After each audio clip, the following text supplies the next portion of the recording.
The night air in Ebenato carried the smell of roasted pears and the heavy silence of things unsaid. A moon, cracked and hazy like a broken calabash, hovered above the thatched roofs, spilling pale light over courtyards where shadows crouched like watchmen. Eek sat under the ube tree, chewing slowly, his teeth purple from the fruit, his eyes fixed on a place beyond the yard. Beside him the lantern hissed and flickered, and every few minutes he muttered words to himself, words too soft to be caught by the wind. His sons had quarrelled with him earlier. Obiora the elder had walked away with his jaw tight and his pride intact. Nnanna the younger had stayed behind, hot with frustration, saying words that carried the sting of a whip. "You will sell the earth from beneath our feet until we are floating on water," he had said. Eek had slapped the ground with his palm, the sound sharp as a gunshot. They left each other in anger, and anger has a long memory.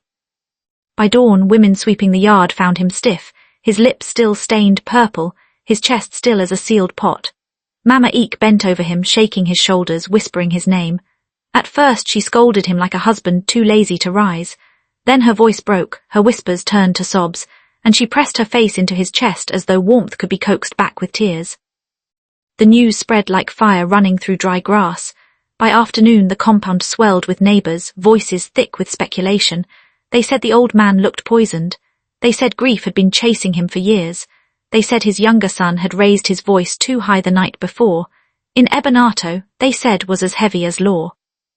Obiora stood tall in the courtyard, his wrapper neat, his eyes red but his stance unshaken. He raised his hand and silence fell. "My father died of a broken spirit," he declared. "And who broke it? The boy who shouts at his own father, the boy who has no patience for the wisdom of age. Nnanna brought this shame upon us." The crowd hummed, some nodding, some frowning. Nnanna tried to speak, but his words stumbled on the wall of whispers that rose against him. Okonkwo the catechist clutched his Bible, his voice solemn. "Honour thy father," he intoned. "The commandment is clear. A son who dishonours brings a curse on the house."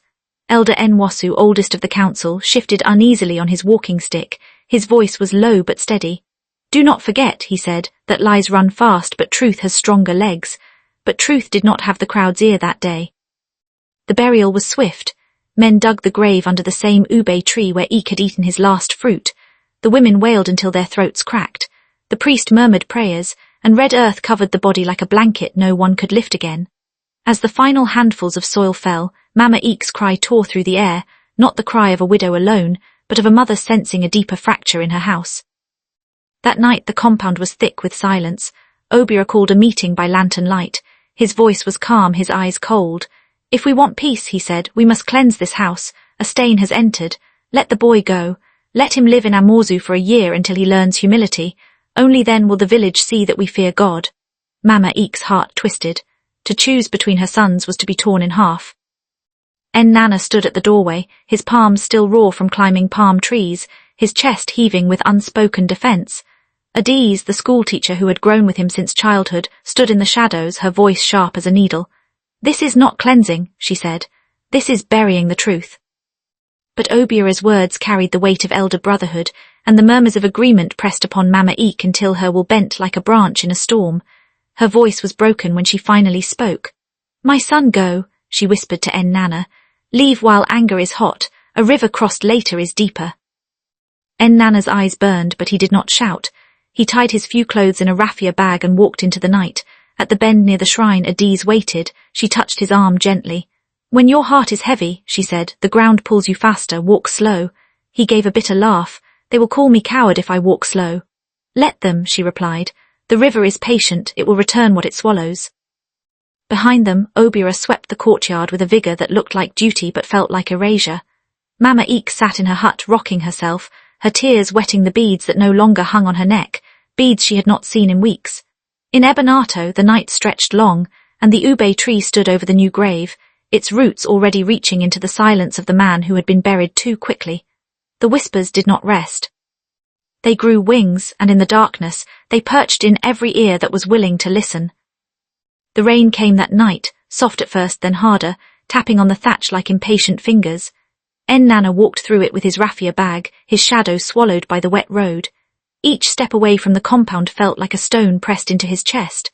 Behind him, the glow of lanterns dimmed, and the sound of his mother's quiet sobs lingered like a ghost, following him into the dark. In Ebenato, rain usually meant cleansing, but that night it only seemed to deepen the mud of suspicion. The neighbours whispered inside their huts, their voices riding on the drum of water against the roofs. The elder has spoken, some said. The younger was always too hot with words, others agreed. Only a few, like Elder Nwasu, kept their doubts, chewing them like bitter cola and spitting them silently into the night. By morning the village was buzzing. Some claimed they saw Nnanna's shadow vanish at the shrine road like an omen. Others said the thunder that cracked after midnight was a sign of his guilt. Mama Eek rose before dawn, her eyes swollen, her wrapper damp with tears. She went to the grave under the ube tree, knelt in the wet soil and pressed her palm against the mound. "Eek," she whispered, "if you can hear from where you are, forgive me. I let one son bury the other with words." Obiora, meanwhile, walked through the compound like a man who had just inherited a crown. His words were measured, his tone righteous. He greeted the neighbours with an air of solemnity, as though carrying the burden of a dutiful son wronged by a troublesome brother. He spoke of order, of cleansing, of how discipline was love in its truest form. And the people nodded, because in a village where appearances were everything, Obiora wore grief like a well-tailored garment. But grief has cracks. Alone in his hut, he sat by the iron box he had dug into the ground weeks earlier, the one no one else knew about. He touched its cold surface and felt his stomach twist. Inside were deeds, beads, and a ledger with words he did not want the world to see. Secrets buried in iron and earth have a way of growing heavier than stones. Yet Obiora convinced himself that he had done right. He told himself Nnanna's exile would keep the truth muffled, that silence was safer than confession. Days turned to weeks. Life in Ebenato resumed its rhythm, market days with the smell of smoked fish, evenings with drums echoing across the river, children playing in the dust until their mothers called them inside.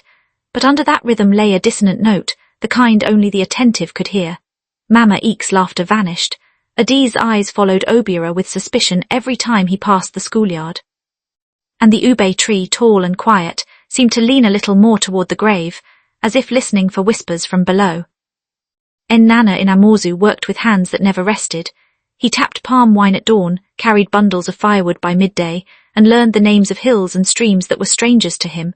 But no matter how hard he worked, the echo of his father's voice and the sting of his brother's betrayal clung to him like wet clothes. At night he lay on his mat, staring at the roof, speaking to the silence. "Papa, if the dead can see, then you know. I quarrelled to save what was ours, not to harm you. They turned my words into knives. They drove me out with lies. One day the river will rise and it will wash truth back to shore." In Ebenato, Obiora tightened his grip on the household. He controlled the yam harvest, spoke for the family at elders' meetings, and carried himself like the head of a house larger than it truly was. But those who rise on stilts forget the ground is watching. Small cracks began to appear. Neighbours noticed missing coins.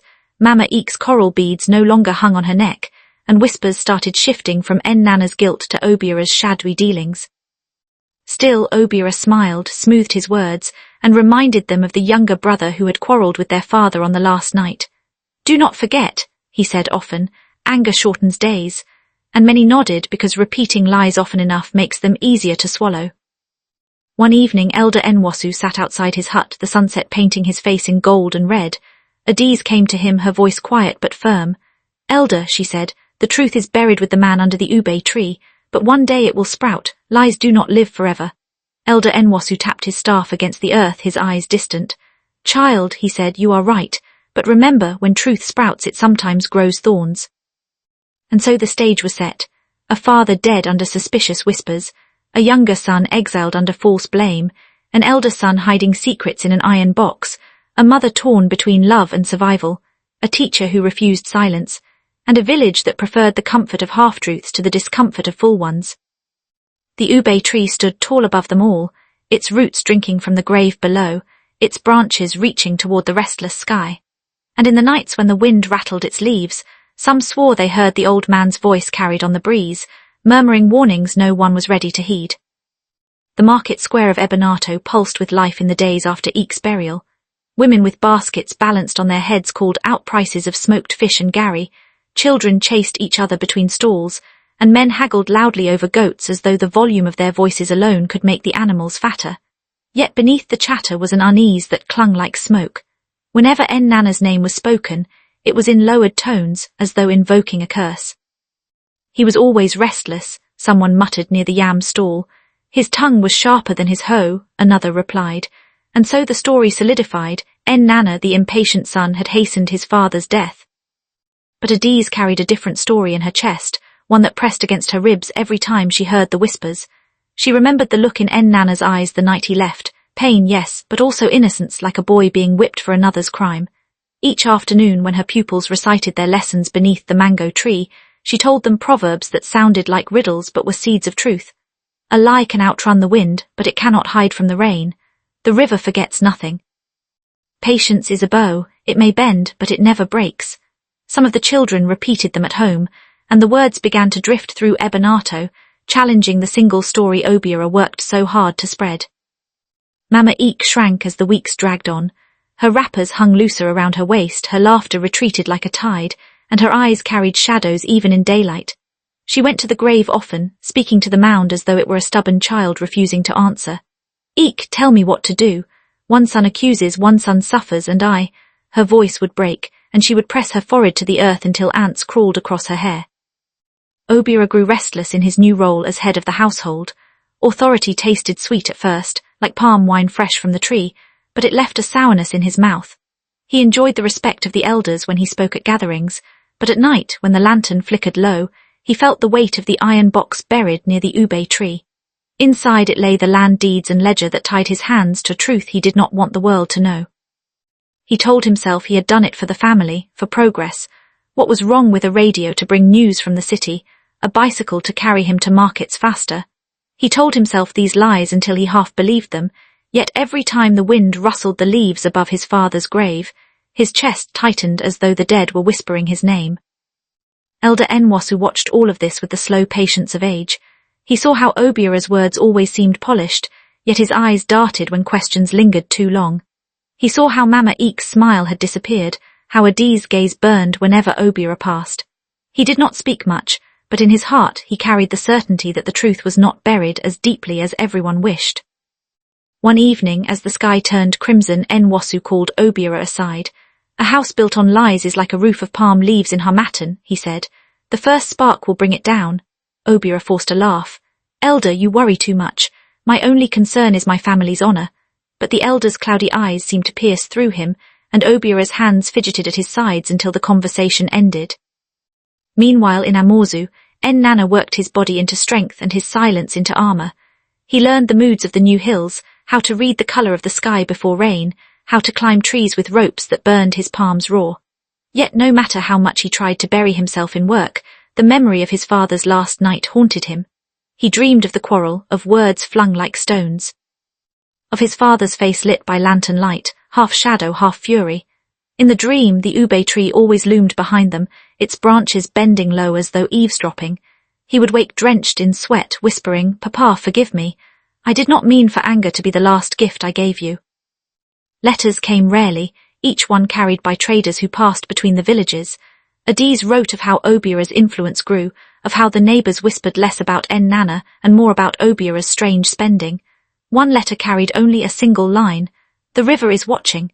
He read it over and over until the words etched themselves into his mind. The months dragged. Festivals came and went, New Yam with its drums and dances, harvest with its feasts, dry season with its fires crackling under pots of soup. But beneath it all a storm was building, though no one yet knew when it would break. On the first Harmattan morning, when the air was dry enough to crack lips and dust clung to every surface, Mama Eek awoke from a dream of her husband standing at the foot of her bed. He said nothing, only pointed toward the ube tree before fading into the shadows. She rose trembling, wrapped her cloth tightly, and went to the grave. There she noticed the earth near the roots looked disturbed, as if the ground itself was restless. She pressed her palms against the soil and whispered, "Eek, if you are trying to speak, make it louder. I cannot carry this silence much longer." As days turned into months, Ebenato began to change in small ways that would later feel like warnings. Chickens refused to roost near the ube tree. Children claimed they heard whispers when they played too close. Even the river seemed louder at night, its waters slapping against the banks as though impatient. And in the heart of the village, Obiora grew more and more like a man walking on stilts, taller in appearance but shakier with each step. And so the first chapter of this tale settled like ash after a fire. A father lay under the soil, a son carried blame into exile, another son hid secrets in iron, a mother's heart split into two, and a village chose comfort over truth. But ash does not stay still forever. The wind was waiting, the river was waiting, and the ube tree, tall and watchful, was waiting most of all. The dry season deepened. Dust clung to leaves like a second skin, and the harmattan winds scraped across Ebenato, carrying with them a silence that seemed to sharpen the edges of every sound. Goats bleated louder, pestles pounded yam more harshly, and the river's hiss carried a tone like warning. The people of the village, though busy with their markets and their farms, carried unease in their hearts. It was as if the land itself remembered something they were trying to forget. Mama Eek moved through her days like a shadow. She ground herbs for sick children, whispered prayers for new mothers, and tied cloth around her waist to keep busy hands from trembling. But when evening came, she always found herself drifting to the ube tree. There she sat beside the mound of earth, her lips moving in conversations no one else could hear.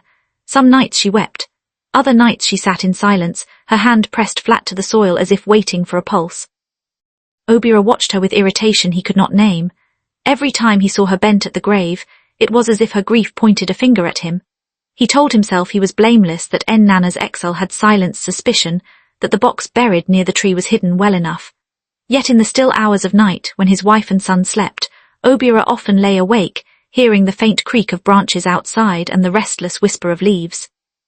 He imagined his father's voice riding the wind, reminding him of debts unpaid, land lost, truth buried. The neighbors began to notice things. Goats that had once wandered freely now avoided the tree's shade.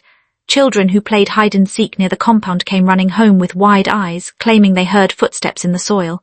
At first these were dismissed as stories, the inventions of restless children. But when hunters swore they saw a figure near the tree at midnight, tall, thin and silent, the whispers spread quickly.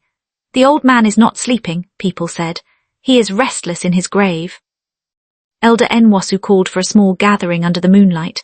The elders sat in a circle, their faces half in shadow, half in firelight. The catechist Okonkwo clutched his Bible tightly, his voice trembling. "When the dead stir, it is because the living have offended them. We must purify the land." Obiora leaned forward, his face stern but careful. "Purify, yes, but let us not mistake childish fears for truth. My father rests in peace. It is the guilt of a certain son that disturbs the people." His words hung heavy, and though no one said it aloud, all knew which son he meant.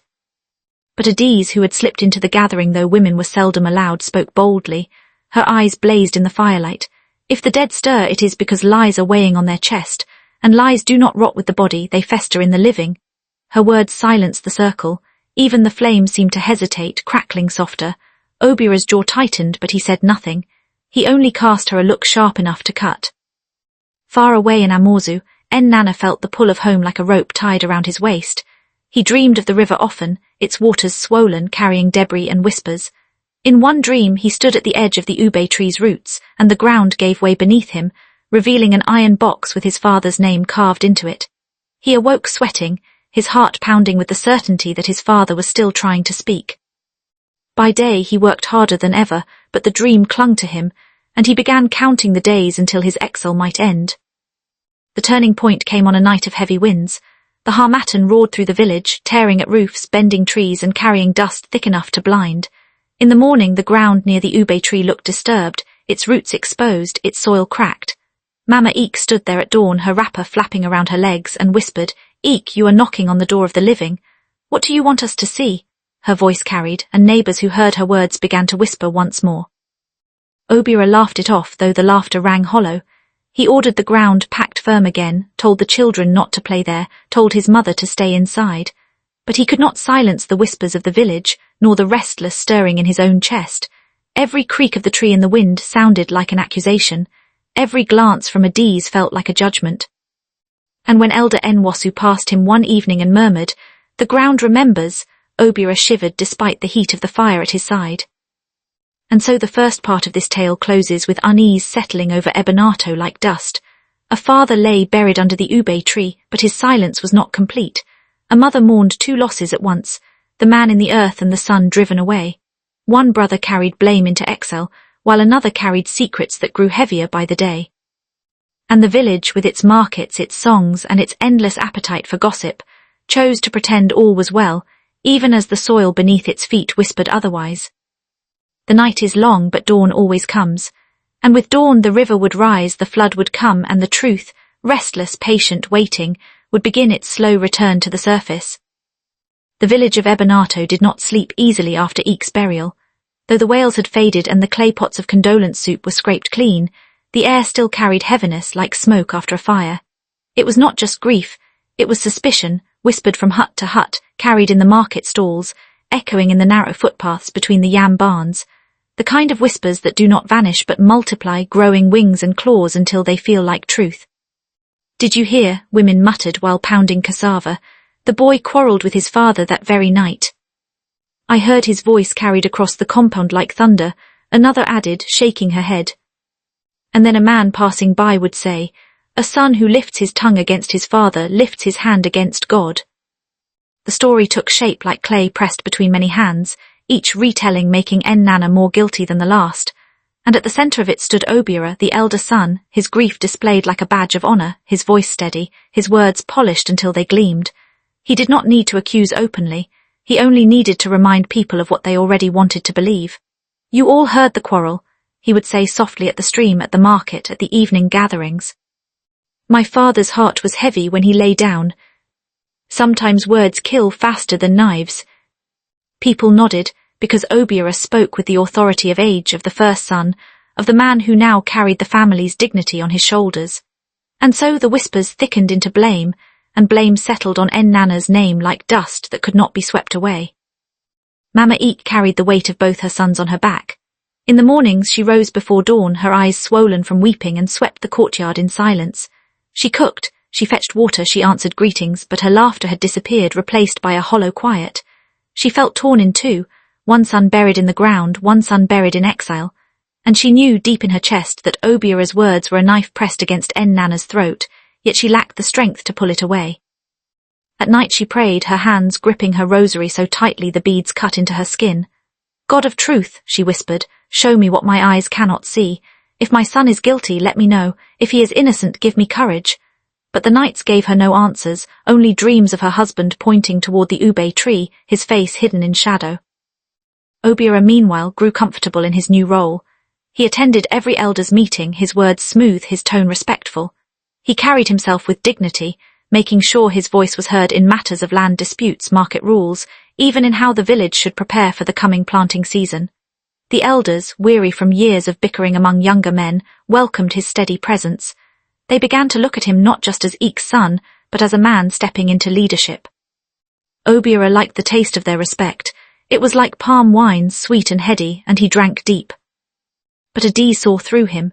Each time Obiora spoke in the village square, she stood at the edges, her arms folded, her eyes sharp as blades. She remembered the truth of that night, the way Nnanna had defended the family's land, not insulted his father. She remembered the look of pride and stubbornness in Eek's eyes when he argued back, and she remembered the fear in Nnanna's voice when he left, the way he had said, "They will call me coward if I walk slow." To Adi's, Obiora's performance of righteousness was a mask slipping at the edges, and she waited for the day it would fall. The whispers of blame grew louder when the catechist Okonkwo added his voice. Standing at the pulpit on a Sunday morning, his Bible open, his voice booming, he declared, "The fifth commandment says, honor thy father and mother, that thy days may be long." But what happens when a son raises his voice, curses the hand that fed him? What happens when pride makes him forget humility? Such days will be shortened, such a house will be troubled. He did not name Nnanna, but every ear in the church heard the accusation. Heads turned, eyes narrowed, and the story of Nnanna's guilt cemented itself further. Nnanna, far away in Amozu, felt the sting of blame even in exile. Letters reached him like arrows dipped in poison. One cousin wrote, "People speak your name only in whispers now. They say you quarrelled until your father's heart broke." Another letter warned him not to return soon, for the village had turned cold to his presence. Even as he worked the palm trees, even as he carried bundles of wood, even as he sweated beneath the sun, the weight of unseen eyes pressed against him, judging, condemning. And yet not all voices were against him. Adiz managed to send word through a trader who passed between villages. Her letter was short but steady. "Do not let their lies bury you. The river forgets nothing. When it rises, truth will come back to shore." He read those words until they blurred, holding onto them like a rope in a storm. In Ebenato, the balance of power shifted more clearly in Obiora's favour. He began to handle family money, to oversee the farms, to decide which debts were paid and which were postponed. He told himself he was protecting the family's dignity, but at night He sat with the iron box buried under the ube tree heavy in his mind. He thought of the ledger inside, of the land deeds that carried his fingerprints, of the beads that had once hung proudly on his mother's neck. He told himself no one would ever find them, that the ground kept secrets better than people. But every time he passed the tree, his eyes flickered and he walked faster. Mama Eek noticed the bead's absence but said nothing. She suspected, but suspicion is a weak weapon against certainty, and she feared what certainty might bring. Instead, she prayed harder, her voice hoarse from nights of pleading. One evening she turned to Obiora, her face lined with sorrow. "My son," she said, "the house feels colder now. Do you not feel it?" He smiled gently, too gently. "It is only grief, Mama. Grief makes the house empty." But in his heart, he knew grief was not the only shadow. The whispers of blame did not only harm Nnanna, they also began to wound the family itself. Neighbours who once visited Mama Eek often now came less. Children whispered cruel songs about brothers who kill their fathers. Even Ifani, Obiora's young son, came home one afternoon in tears. "They say Uncle Nnanna is a snake," he cried. "They say I am the son of a snake's brother." Mama Eek gathered him in her arms, rocking him, her tears falling onto his head. "Do not listen to them, child," she whispered. "You are innocent. One day you will know the truth." Elder Nwasu watched the villagers growing certainty with unease.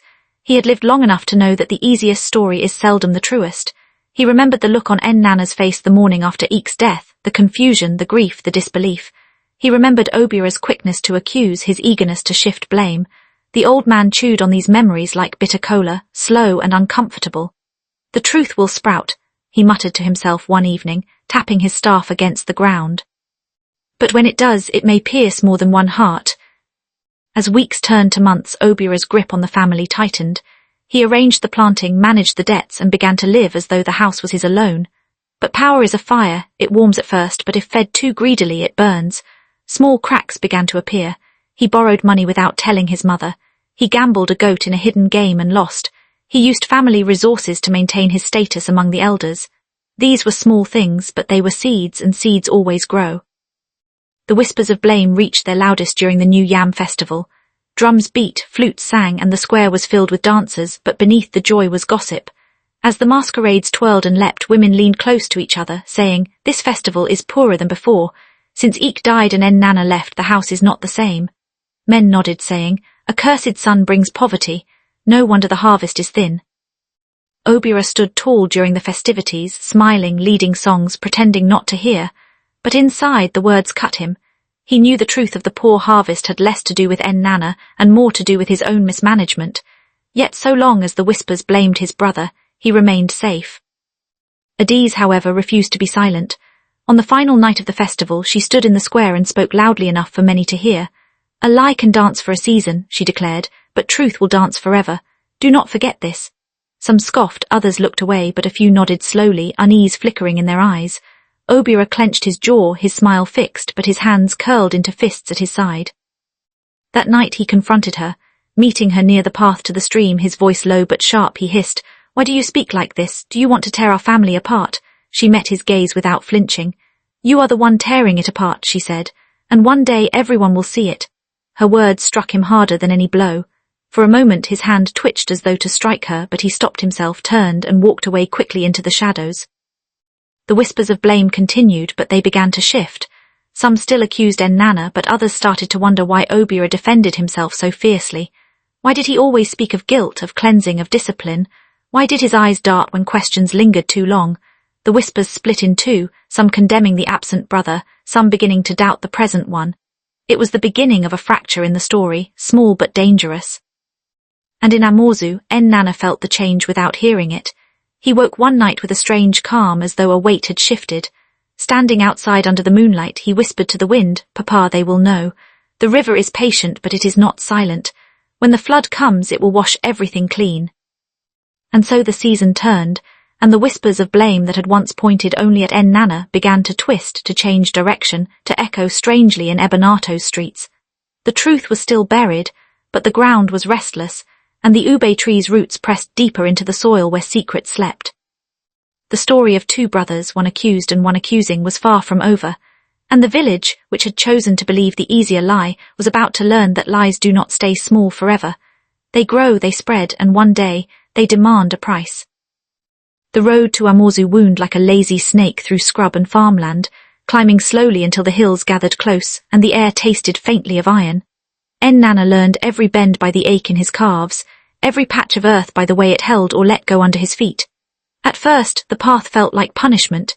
Each step was a reminder of the house he had left, the grave he had not watched long enough, the mother he had not held tightly enough when the village turned its face away from him.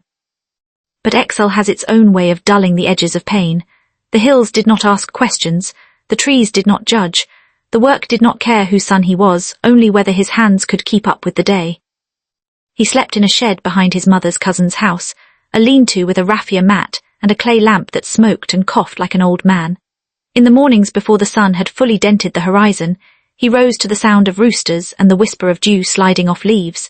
He learned to coil the palm rope around his waist without tangling it in his thoughts, learned to test a tree with his palm before trusting it with his weight, learned the precise language of bark beneath his fingers.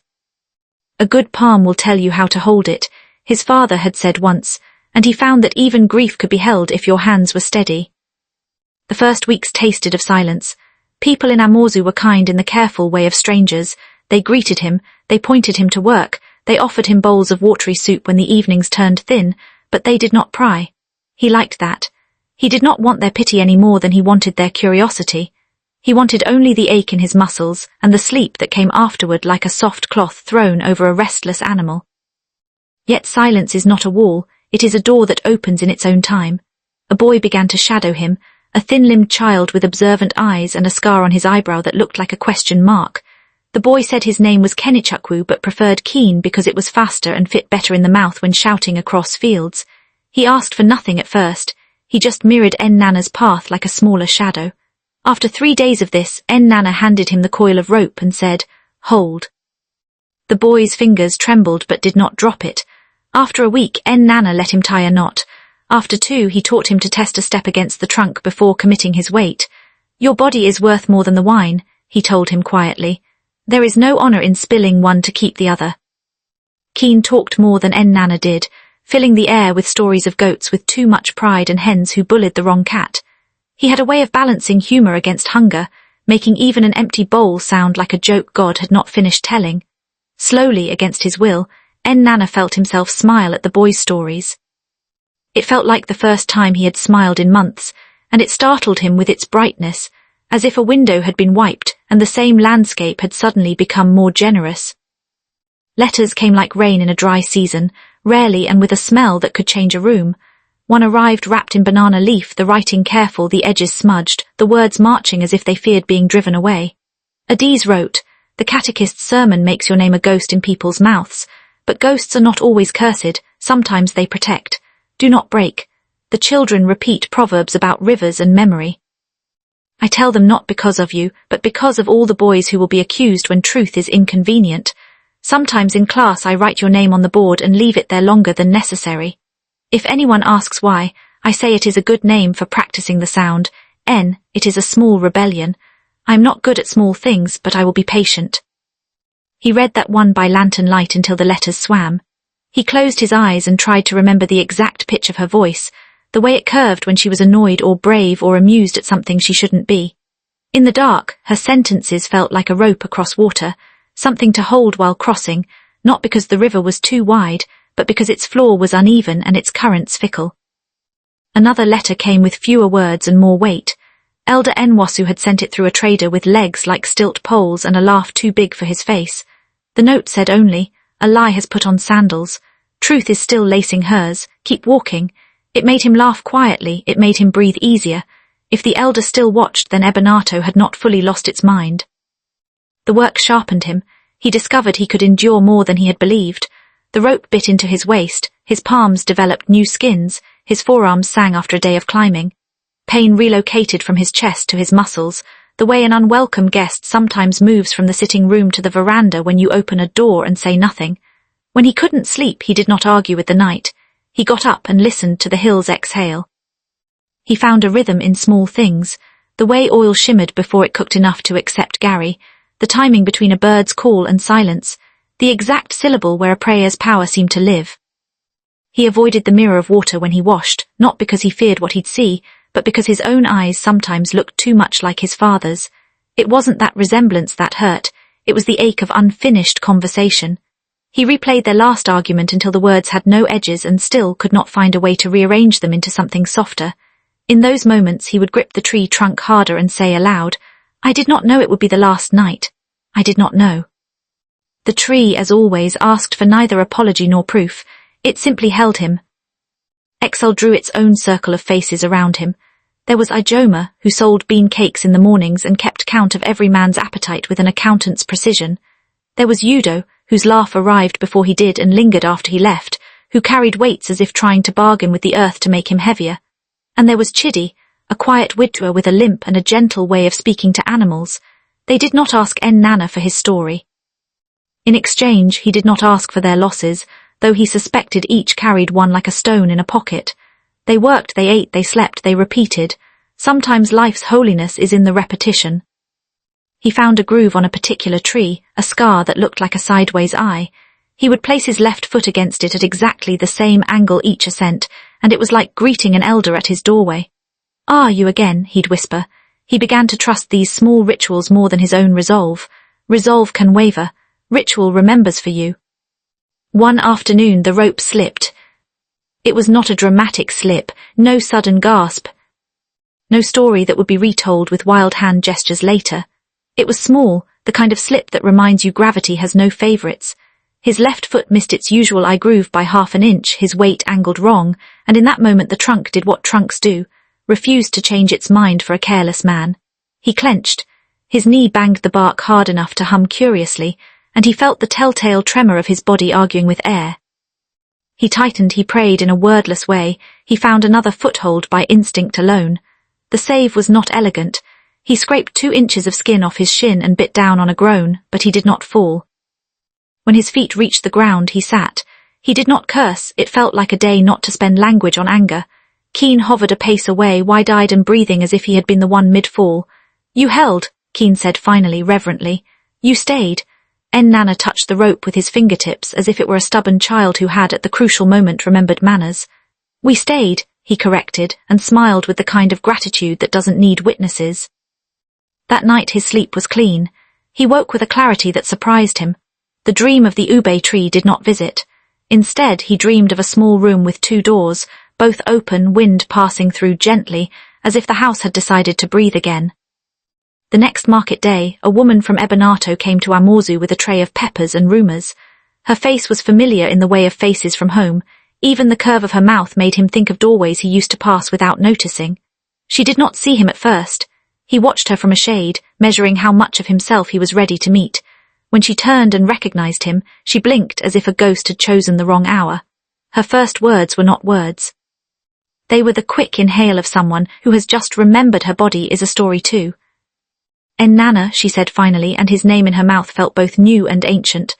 "Ah, you are thin but strong." It was a blessing disguised as an observation.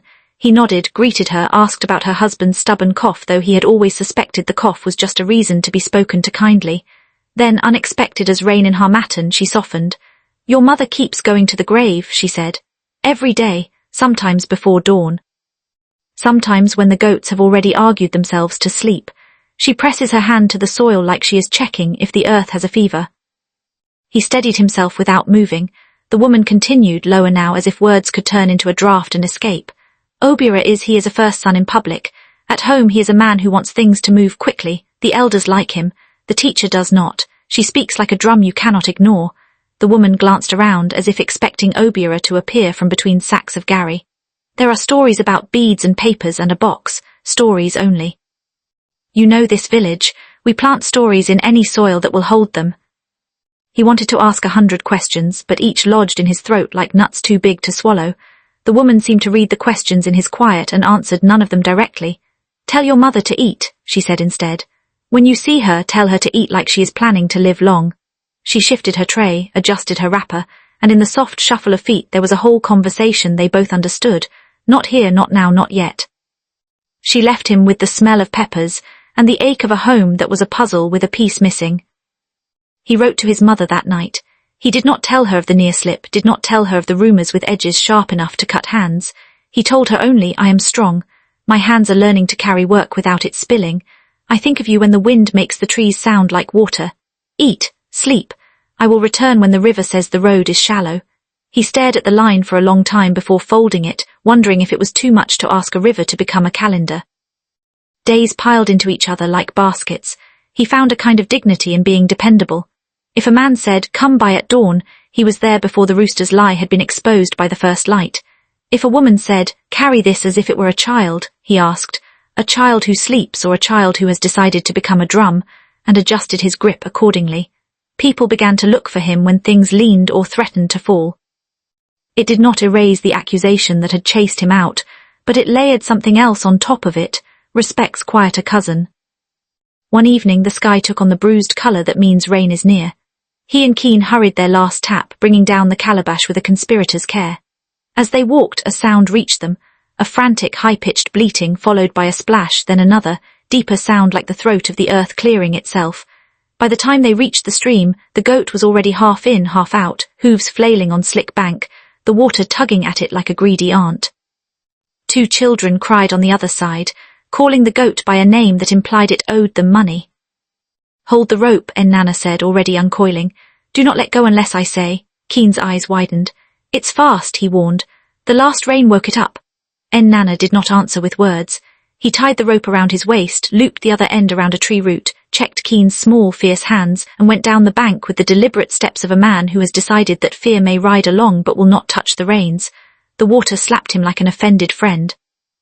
He reached the goat's side as it slid again. He caught the collar and felt the jerk in his shoulder that reminded him he was alive. The goat panicked, as goats do, choosing chaos over gratitude. He spoke to it in the low voice of someone coaxing truth from a stubborn witness. "Easy. We are not negotiating. We are leaving." The water tried to write him into itself. He wrote back with a planted heel and a pull from his hips. When they reached the mud, Keen's hands were already there, and together they dragged life back up the bank. The children cheered as if the goat had performed the rescue. One girl threw her arms around its wet neck. The goat shook itself as if to erase the entire incident. Nnanna laughed breathless. Keen laughed harder with the hysteria of relief. "You talk to everything like it understands," Keen said. "Trees, ropes, goats, water. Maybe we should ask the sky for advice next time." Nnanna wiped his face, suddenly aware of how much the sky had been saying without being asked. "It is speaking," he said softly. "We have not been listening."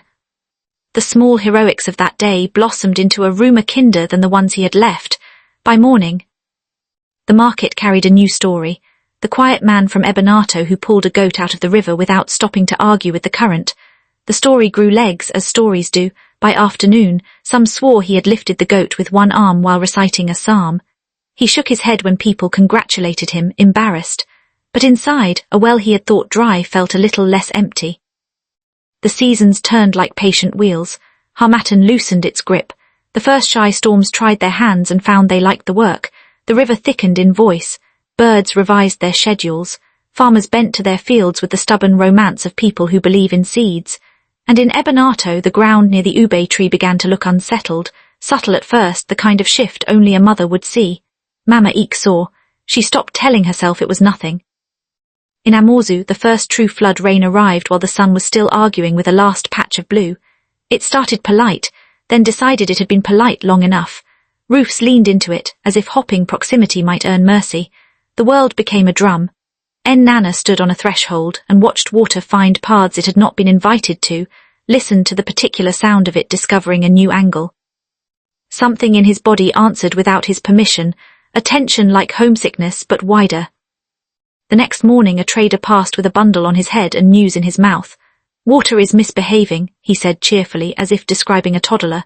Ebenato woke up to find the river in its kitchen. The sentence moved through Nnanna like a stone rolling down a hill and striking all the stored echoes on its way. He asked the trader for details. The man chewed his words like tough meat. "Houses standing but frightened," he said. "Yam barns sleeping on their sides. The ube tree by Eek's compound is showing roots like a woman pulling up her wrapper to cross a puddle." He said nothing for a long time. Keen kicked at a clump of earth and looked up with the cautious bravery of someone who has decided to say what everyone is already thinking. "You will go," the boy said. It was not a question.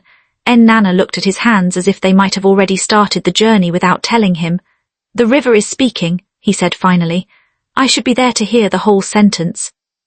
He did not pack much. Exile had taught him the difference between what a man wants to carry and what a road allows. He told Ijoma he would pay for the bean cakes he had eaten on credit. She waved him away with a generosity that made his eyes sting. He told Chidi to watch the shed. Chidi nodded once and said, "Come back standing." He told Keen to practice knots until his hands could tie them in his sleep. The boy tried not to look like a goat pulled from a river. "I'll make the rope listen," he said. "You make the village listen." The road home tasted of rain and dust, of anticipation and leftover fear. He moved quickly but not carelessly. He greeted shrines as he passed them, not with long prayers, but with the crisp respect that says, "I know you belong to someone, and today I ask only that you do not misunderstand my hurry." He crossed the ridge where the wind loves to brag and descended into the river's voice, louder with every step, like a friend packing as she rehearses a hard truth. On the last bend before the compound he stopped. He did not know he had planned to stop until his feet did it. The ube tree's top was visible from there, more human than usual in the mist, head cocked, arms spread, a witness with good posture and complicated loyalty. He stood long enough for his breathing to smooth, then walked on. The yard felt smaller, as places do when time has stuffed them with unspoken things. He paused at the threshold as if etiquette required it, then entered, and the smell of home, earth, smoke, the faint salt of dried fish, the clean acid of soap, did what smells do, bypassed his defenses and told his body where it was before his mind could catch up. His mother saw him first. She was carrying a shallow bowl of water in that careful, balanced way of women who have learned not to spill what they cannot replace. The bowl tilted, the water put a hand on the ground. She did not apologize to it. She put the bowl down where it landed and crossed the space between them with steps that did not belong to any season. She touched his face as if checking whether the craftsman had done faithful work. Then she made a sound he had never heard from her, a laugh that had forgotten how to be a laugh and a cry that did not want to be a cry, braided into one. "My son," she said, and the word was a prayer paid in full. He wanted to apologize for everything, her thinness, his absence, the way silence had grown fat in his room, but apology would be a smaller language than this moment. He held her. He felt her ribs as if they were a path he had to memorize now in case he needed it later. Obiora was in the doorway. He held the frame with one hand as if the house might try to escape. He did not move forward, did not smile, did not perform any of the rituals that make welcome look like duty fulfilled. He looked at his brother as a man looks at a problem he had convinced himself he had solved. But his first word was not anger, it was surprise made defensive. "You came," he said. "The river invited me," Nnanna answered. It came out more evenly than he had expected. He could feel the ube tree behind him like a third presence at the conversation. "There is flooding," Obiora said briskly, as if business could outrun blood. "We are tying what can float and watching what cannot." His eyes flicked to their mother and back again, calculating the weight of sentiment on the day's list of chores. "Stay one night," he added, "then return. The elders have not forgotten." "The elders also have eyes," a voice said from the edge of the yard. Elder Nwasu stood there with his staff and his disinterest in pretending. Rain had traced maps on his wrapper that looked like journeys he had already taken. "If a house has two doors," he added mildly, "today it should open both."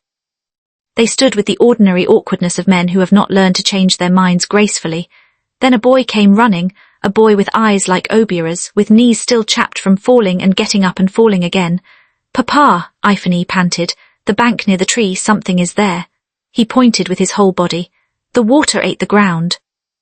They all went, mother, sons, elder, boy, and neighbours followed because some scenes do not belong to fewer witnesses. The river had indeed eaten. It had bitten a neat mouthful out of the bank, enough to show the tree's lower teeth, roots that had lived private lives until now. In the loosened earth, something metal sulked, half visible, like a dog that has rolled itself into mud and is trying to decide whether to accept you as rescuer. "What is that?" someone asked, the kind of question that is large but intentionally wears small clothes. "A box," Ifani said, with the confidence of a child who has not yet learned that adults are required to pretend doubt where certainty might be dangerous. They stared at it. The river did not bow, did not clap, did not hint. It simply continued its work as if to say, "I have done my part, you do yours." Obiora moved first. He stepped forward with the instinct of a man who knows which objects in a yard are his business. "I will take it," he said, already bending. "I will keep it safe, when the owner comes." "When the owner comes," Elder Nwasu repeated gently, and the words echoed oddly, as if the yard itself had decided to volunteer as chorus. Let us not insult the river by pretending we do not know how it writes its letters. Obiora straightened, and for a heartbeat his face lost all its practiced furniture, no righteous arrangement, no dutiful frown, no elder brother mantle. Behind him the tree creaked. A breeze chose that moment to rearrange the air. His mouth found its usual posture before his eyes recovered. It is flooding, he said. We will deal with this when, he waved a hand, meaning later, meaning never. Bring it, their mother said, her voice suddenly the voice of someone who remembers what authority feels like in her throat. Into the yard, not to your room, to the open. They brought it, they put it on the ground between the two doors of the house, because that is where difficult things deserve to sit. It was iron, the kind a cautious man chooses for papers his heart beats for. The lock's mouth was brown with rust, lips fused by seasons. It did not look ready to be persuaded. Where is a stone? Nnanna asked quietly. He had no desire to perform, only to move time along. Iphany produced one with the theatrical efficiency of a child glad to be useful. Obiora reached out to take it, their hands grazed. The touch shocked them both more than it should have. Wait, Elder Nwasu said. He put his palm flat on the lid, not to claim it, but to bless the moment. When we break this, we break other things too. Let us not pretend we are only opening a box. He looked at each face in turn, mother, sons, boy, neighbors whose names would later be listed when people asked who had been there, who had not. What is opened cannot be closed again to the old size. Is everyone awake? They were as awake as people get while standing on the shore of a truth with their mouths full of old words. The stone rose. The metal complained. The lock remembered that it had been made to yield eventually, and after argument it did. The lid lifted. The yard did not gasp. Yards do not waste breath. People do. The ledger had been tied with blue thread. The beads were the deep red of a sunset that has decided to take itself seriously. The papers had the smell of things that have spent time underground, authority softened by damp, stubbornness flavored with patience. Their mother's hand went to her throat before she told it to mind its business. The beads answered her anyway, loud in their silence. The ledger's cover had Eek's unlovely, unmistakable handwriting, the script of a man who had fought with pens and taught them to respect him. It was Nnanna's hand that untied the thread, because sometimes life is not poetic, and sometimes it is. The first pages were ordinary, goats promoted to citizens, debts treated as family members who visit too often, measurements of yam ridges made with rulers that live only in one man's head. Then a page, then a heading, then a sentence that changed how the day stood on its feet. For the day I cannot talk. No one moved. Even the boy understood when adults encounter sentences that require them to behave like adults in a new way. The words that followed did not shout, they did not perform, they laid themselves down on the page with the resignation of truth that has waited and finally been granted a mouth. Obiora, my first, you have quick hands and a quicker hunger. I loved both and feared both. I saw you take from the land money. I said, keep paper. You said, I will return. You sold the last dry plot and hid the proof. I did not make your shame a public thing, because pride is a goat that butts even when fed. If I die before this is made straight, let the box speak where my mouth cannot. Give your mother her beads. Leave your brother's name clean. If our house is to be a house, not a story, do this. There are days when words do not feel like air moving through a throat. They feel like a hand on the back of your neck, firm but not cruel, guiding your head to face what you have been pretending is not there. This was such a day. The yard made a sound, not from people, but from the collective exhale of a structure that knows it is no longer carrying a weight it was not built for. Obiora's lips tried on several shapes before they found one that could carry sound. He began and stopped. The sentence he was about to build had already been forbidden entry. He tried again with a different brick. I did not. The ledger looked back at him with the blank politeness of paper that has already finished what it came to do. Their mother bent, not to faint, but to put both hands on the ground, as if checking if the earth had indeed survived this much truth. When she stood, her face was older and younger than it had been a moment before. She reached for the beads not like a woman reclaiming property, but like someone greeting a friend returned from a long, unnecessary journey. Enough, Obiora said suddenly, not to anyone in particular. Enough for today. The water is rising. The river has already eaten. We cannot stand here and chew paper. He was right about the water. He was wrong about what must wait. Nwasu looked at the open box, then at the slope toward the river, then at the sky which had decided to gather itself for another argument. The river has delivered a letter, he said. The proper thing is to answer it. But you are right, we will not drown to discuss what drowning has written, tie what must float, lift what cannot be replaced. We will speak again when our feet are not arguing with water. They moved. The yard resumed the choreography of emergency.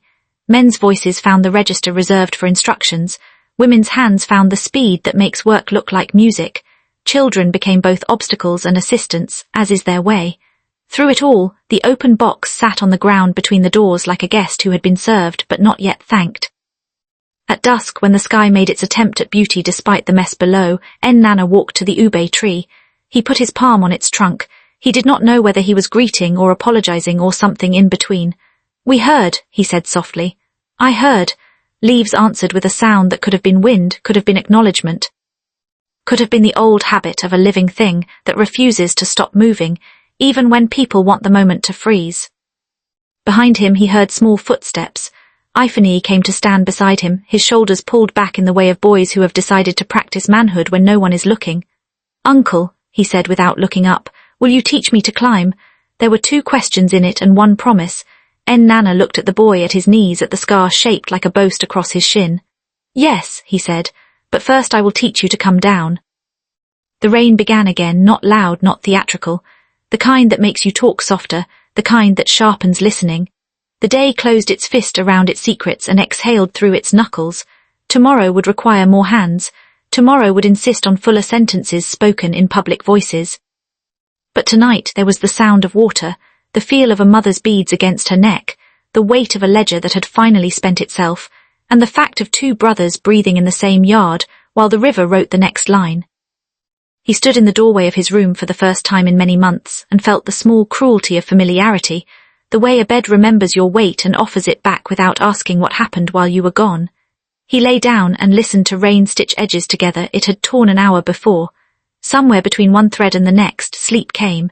It did not promise mercy. It promised only rest, which is sometimes the more honest gift. In the dream that found him, there was a house with 2 doors. Both were open. The wind passed through without asking permission. On the wall hung a string of red beads, not shining like treasure but breathing like something that had remembered its job. Under the ube tree, a man sat cleaning his nails with a small knife, not because they were dirty, but because a father must keep his hands busy when his sons decide who they will be. The man looked up at him and did not speak. He didn't need to.